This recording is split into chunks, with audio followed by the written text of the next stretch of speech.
Today I'm going to read Big Mamas, written and illustrated by Donald Cruz.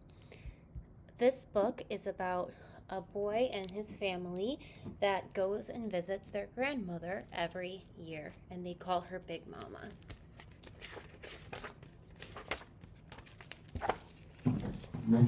Did you see her?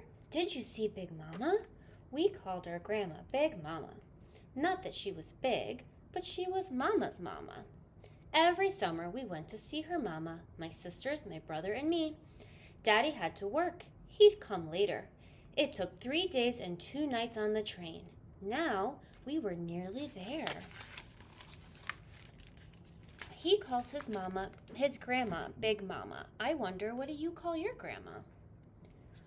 Cottondale, Cottondale. Next station stop, Cottondale, yelled the conductor to the nearly empty train. Don't leave no babies on this train. He made that same joke year after year. My Uncle Slink came for us by car. We always hoped he'd come with the horse and wagon, but he never did.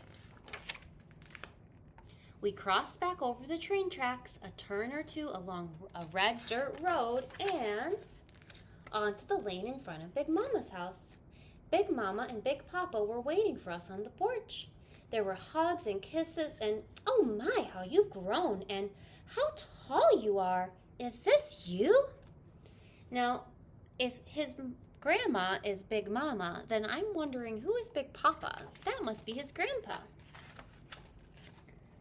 Then, off with our shoes and socks. We wouldn't need them much in a few weeks. Now to see that nothing had changed. In the hall, the sewing machine, you had to pedal like a bicycle, the clock over the fireplace, the wind-up record player, the kerosene lamps, and the Sears Roebuck's catalogs.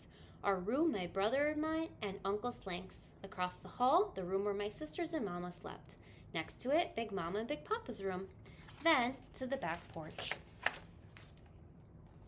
Off the porch were 3 rooms. The tiny extra room, no bigger than the bed in it. None of us wanted to sleep there alone.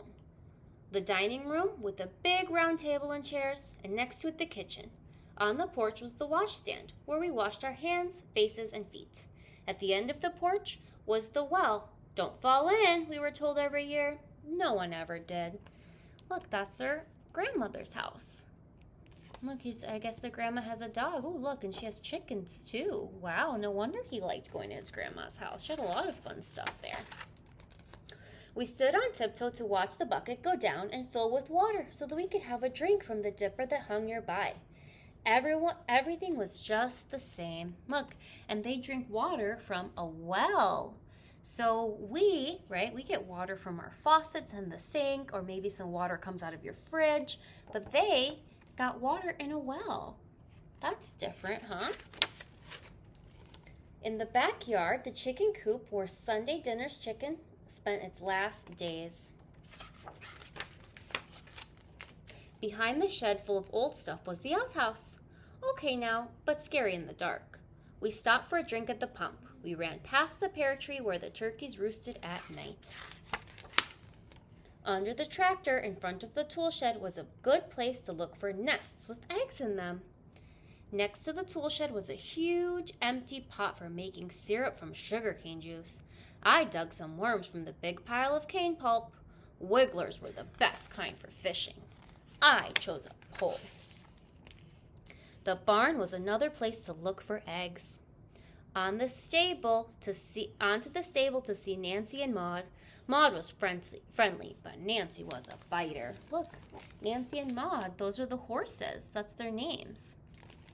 And I guess this one looks like Nancy or Maud because they're going to pet it, and this one must be Nancy because it's inside and doesn't really want to be bothered. Down the path past the cow pen and the pig pen to the pond. The flat-bottomed boat was still there. Plenty of water for fishing and swimming every year. Everything just as it should be. A fish, a fish. I got one, I yelled. Woo, woo. The train whistled. Dinner time. They do so much fun stuff at their grandma's house. They go fishing, they drink from the well, and look at their beautiful family for dinner. everything sitting around the table that filled the room. Big Mama, Big Papa, Uncle Slank, our cousins from down the road, and all of us. We talked about what we did last year. We talked about what we were going to do this year. We talked so much we hardly had time to eat. They're having so much fun with their family. I wonder, what do you like to do with your family? He likes to eat dinner with his family and go fishing and go to the well. I wonder what you like to do with your family. The night was jet black except for millions of stars. We could hardly sleep thinking about things to come. Some nights, even now, I think that I might wake up in the morning and be at Big Mama's with the whole summer ahead of me. And there he is, all grown up, thinking about his time at his grandmother's house. The end.